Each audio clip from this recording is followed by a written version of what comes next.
Hey, are you headed out on a Royal Caribbean cruise or maybe even Mariner of the Seas, which is the one that we just got off of? Before you pack your bags, I'm spilling 15 game-changing cruise hacks that most people don't find out until it's too late. From money-saving secrets to comfort tricks that'll make your trip smoother. These tips will help you cruise smarter, especially if you're a senior or just need to take it easy on board. Let's dive in. I'm Pam, a full-time traveler sharing smart, accessible adventures after spine surgery and early retirement. Let's help you cruise smarter for less. Hack number 1, download the Royal Caribbean app before you go. Before you even leave home, get the Royal Caribbean app. It lets you check in, book shows, dining, and even track your charges during the cruise. Trust me, you'll need it. Hack number 2, pack a day bag for embarkation day. Your luggage won't arrive at your cabin for hours. Pack a small backpack with your medication, swimsuit, chargers, sunscreen, and anything you'll want from 11 till at least 4 o'clock. You may not even get your bag until up to 9 o'clock at night, so I usually throw my jammies in there too, just in case. Hack number 3, don't overpack your clothes, but do pack cruise tools. You won't wear everything, I promise. The first time we went on a cruise, we packed a change of clothes for every single day and we didn't wear half of them. Do make sure you bring magnetic hooks, walls or metal, a refillable water bottle, and a USB charging hub. Outlets are limited. Holy Toledo, look at all this. Crazy. For 5 nights. Wow. For 5 nights, they need 5 suitcases. Onboard hacks. These are going to make your life easier. Avoid the elevators right after boarding. Elevators can get slammed. If you're able to walk up and down a couple of decks or just relax in a lounge until the crowds thin out. Hack number 5, go straight to a quiet lunch spot. Skip the windjammer on day 1. It is chaos. Instead, try the main dining room if it's open for lunch or head to the Solarium Bistro. It's calmer, cooler, and usually has plenty of seating. If you have to do the windjammer, I suggest waiting a little bit or get there fast if you have early boarding. Reserve entertainment and dining early. On shorter cruises, the shows book fast. If you're allowed to book ahead of time, do so.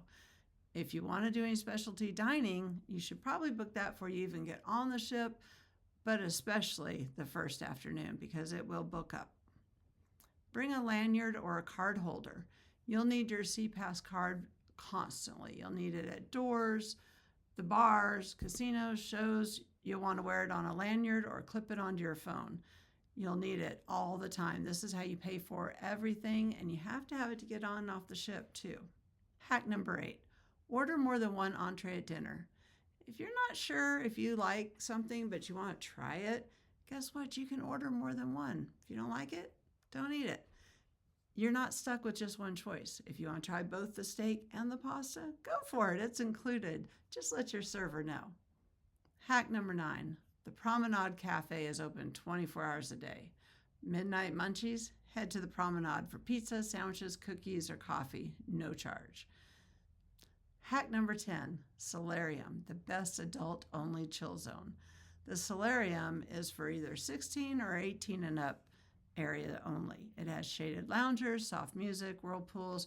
It's also great for anyone who wants a calm, low-key place to relax. Kids are supposed to stay out of there. Doesn't always happen, but they're supposed to. And if you ever get unruly kids in there, say something to the staff and they will get them out. Hack number 11, ask for special meals, even off menu. Are you vegetarian? Need gluten-free? Something mild? Just ask. You can even request Indian dishes or fruit plates if they're not on the menu. Port day and money hacks. Hack number 12, don't be the first one off the ship. If you're not on a tour, wait 30 to 45 minutes before leaving. You'll avoid the long lines at the gangway and the shuttle bottlenecks. Trust me, you'll thank me.